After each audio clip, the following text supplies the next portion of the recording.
All right. Today we got a shortened lecture, again with money markets. Number 2 instrument is Fed funds.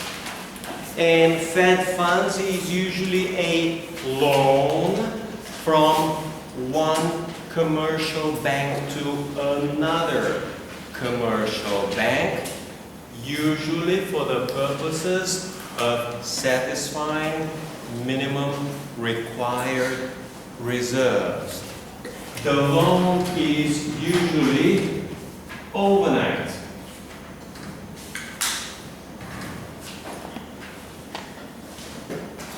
Overnight means that the loan is done for 1 day. In other words, it's usually made in the morning and must be paid by the next lunch day. The interest rate is called Fed funds rate. And sometimes we call it the overnight Fed funds rate. This is the interest rate which is paid on overnight Fed funds loan. Sir, Yes. is this rate determined by the federal bank or between the commercial bank? It is determined jointly by the market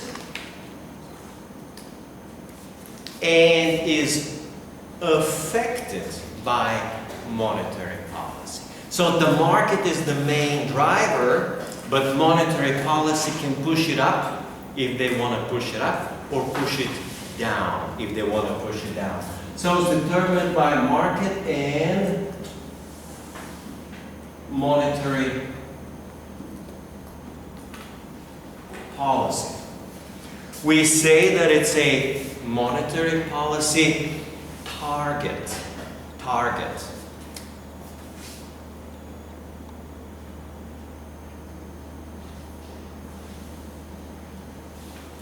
A simple example will be, the target will be, let's say, usually a range. They'll say 0.75% to 1%. That's the target range.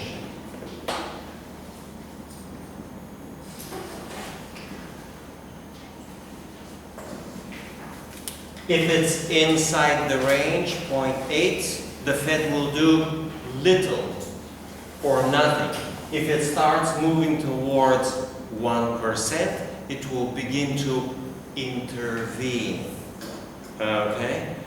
They will not let it go too far away from the range. So they'll try to make minimum intervention and keep it close or within the range. Okay. Now, these Fed fund loans are considered to be unsecured.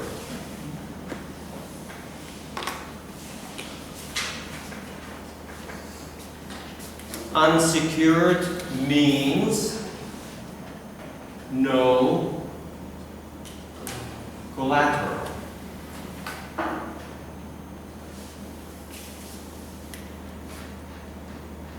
Next one.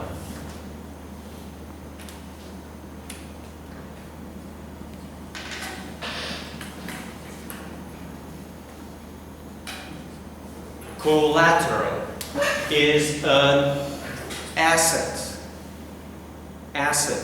given in security for a loan. If the loan is not paid back, the lender keeps the collateral. So the collateral is an asset given in or as a security for a loan. If a loan has a collateral, we say that the loan is secured, or we say that the loan is collateralized. To collateralize means to give a collateral in security. So become the loan is collateralized.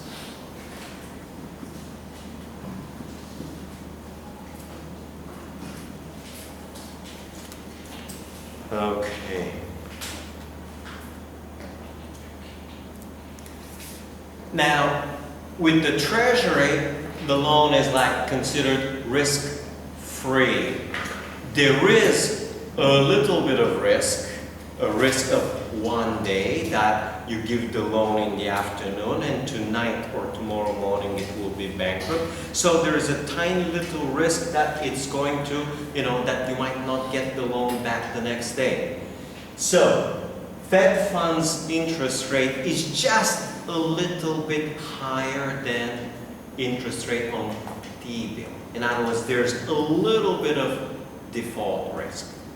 It is very, very, very small, but it exists. So interest rate is slightly above, maybe 0.1% above the T-bill interest rate. Let's see. So policy target, and we have a target range. We also have what is known as a target rate. So it is a Fed policy target rate. Now, in other words, this is a target by the Federal Reserve or central bank monetary policy. Okay. The market is highly liquid. Also very highly traded. And the market is very, very flexible.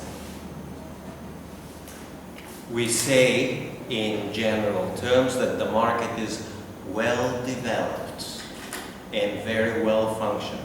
But the words well developed doesn't mean much. The meaning is very liquid. Okay, that's the financial meaning. You also have, or it's facilitated by what's called the Fed funds brokers. These are brokers specializing in brokering Fed funds. So sometimes a bank will approach another bank and ask them for a loan. Sometimes they will approach the broker, and the broker will be collecting information from everyone who has available funds and from those who have shortage, and the broker will do the matching. Okay, well, let's do this. It's very little to do, but in general, in finance, in banking, you got the concept of correspondent banks.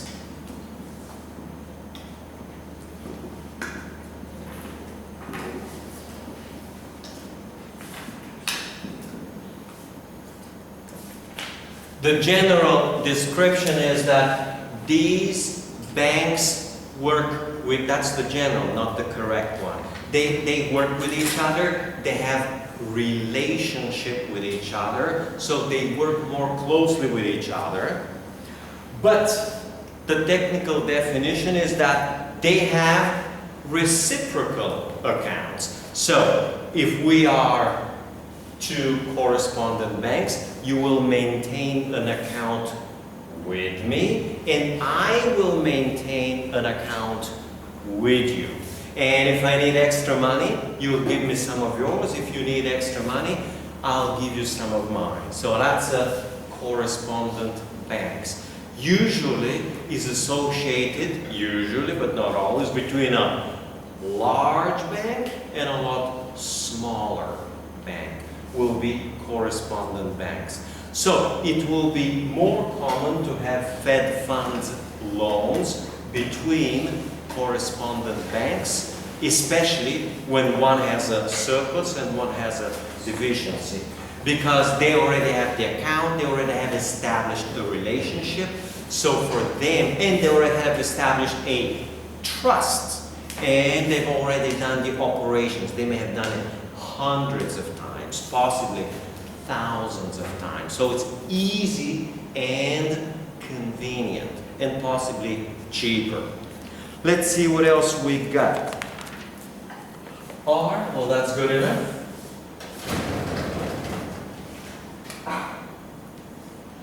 Number 3 is repo.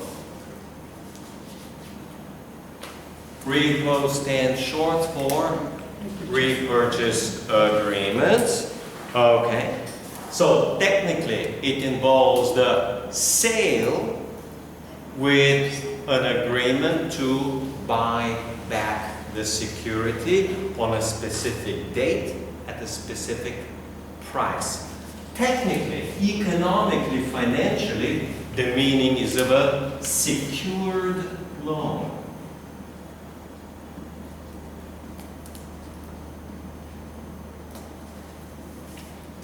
And now using the terminology, the loan is collateralized by the sold securities. So you actually get possession and ownership of the security. If in 2 weeks the borrower doesn't pay you back, you already have the security. So these will have very low interest rate because they are very, very low risk. It's very well secure loan.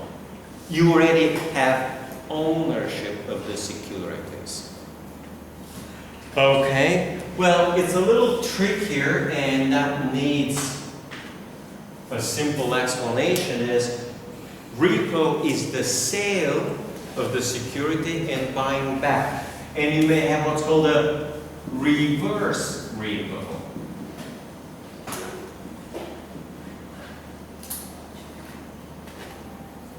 You first buy the securities and then you sell them. So what's the difference between repo and reverse repo? Well, the one thing to understand is that if we do a repo, for the one party it is a repo, for the other party it is always a reverse repo. So for any transaction, for the one is a repo, for the other one is a reverse repo.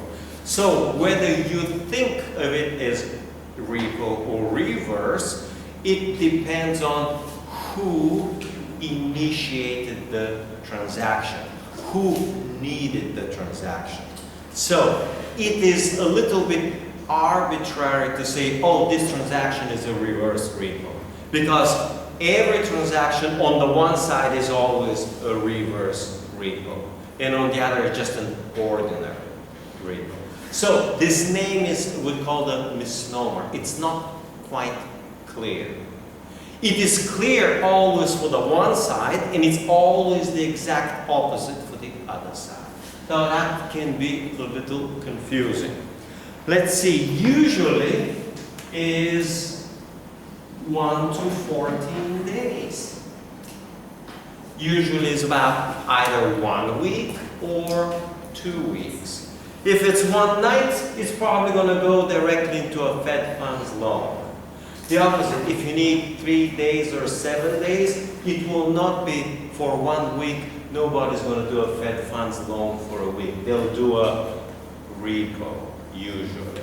So again, depending on how long. If it's 1 day, you probably do a Fed funds. If it's 1 week or 2 weeks, you're probably going to do a repo. Let's see what else. Now, there's a new, well, not now, over the last few years, maybe a decade or two, it has grown to be even 1 to 3 months. So the repo market is, the trend is to extend the maturity. Okay, you want 3 months? Sure. Okay, give me your securities as collateral and you can have it.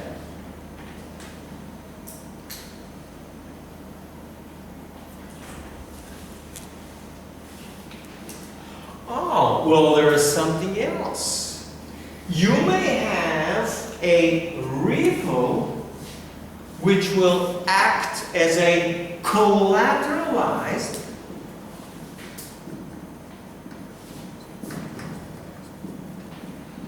Fed funds. Fed funds loan. In other words, if you feel that you're not secure, you can use a repo to, we say, securitize or collateralize the Fed funds loan. That can happen, and that does happen quite often. So the Fed funds is technically unsecured, but you want to secure it. You use a repo to secure the Fed funds loan. So, can you explain how it works, like to use repo to collateralize the Fed funds? The repo is basically a secured loan. It's the same as collateralized loan.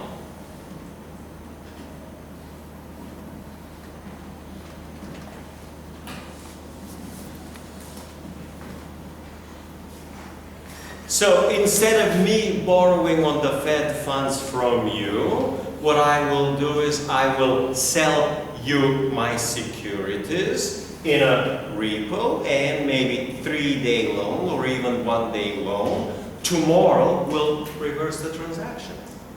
And the sale itself will give me cash which I need for minimum required reserves. So again, it is technically a loan, well, sorry, not technically, economically, financially, it's a loan from you to me.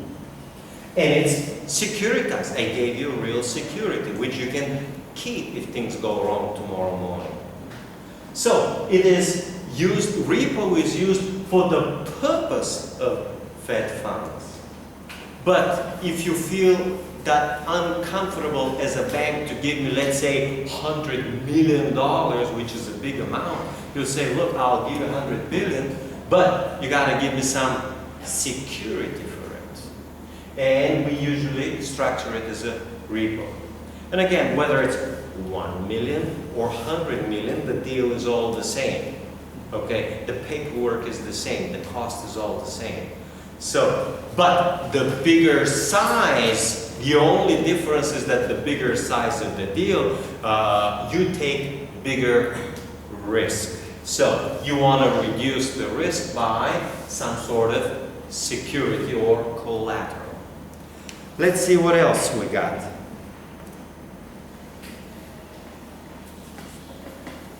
Okay, the next little thing is that the Federal Reserve, we can also call it, in the US they call it Federal Reserve, but in general, whether it's Japan or China or Bulgaria, probably Cambodia, you call it the central bank. So the central bank will use repos for monetary policy. So, when the central bank, we say, wants to drain liquidity, to remove liquidity, the central bank will sell the securities for 1 or 2 weeks, okay? And when somebody pays to the Federal Reserve, there are no more funds. The funds are out of the banking system. The opposite is also true. When the bank purchases a security, it pays with fresh cash, and that cash increases liquidity in the banking system. So, thinking from the central bank point of view, when the central bank buys security, it pays with cash to another bank, it increases liquidity in the banking system.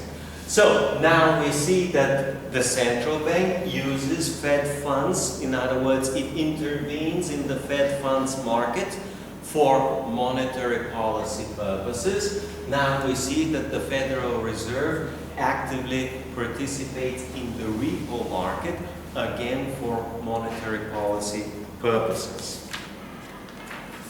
Okay, next one. Number 4.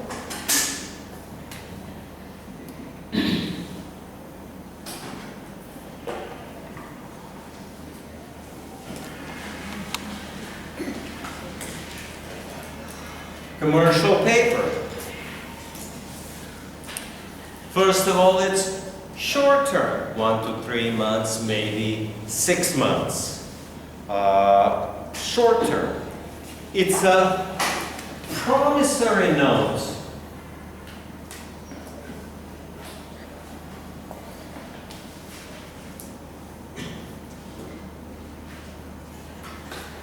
Promissory note is simply that. It's a note that you promise to pay back.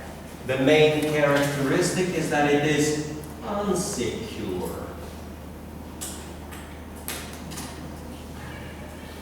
It is issued by major corporations. So issuer is corporation. We say corporate issuer. So major corporations will issue commercial paper. Maybe they need extra money to pay taxes. Maybe they need some money to pay salaries. Whatever their reason is, whatever their funding needs are, they will issue commercial paper. The issuer itself will have high credit rating. We say that it's a low risk. In other words, only the best corporations are able to issue commercial paper. Only very famous, very reputable companies with good, we say good or high credit rating.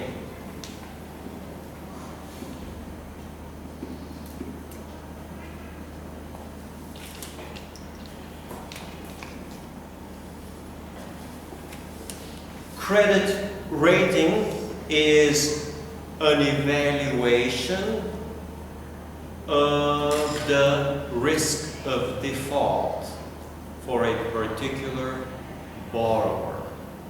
So it tells you what is the likelihood of default by a particular, we call it issuer or borrower.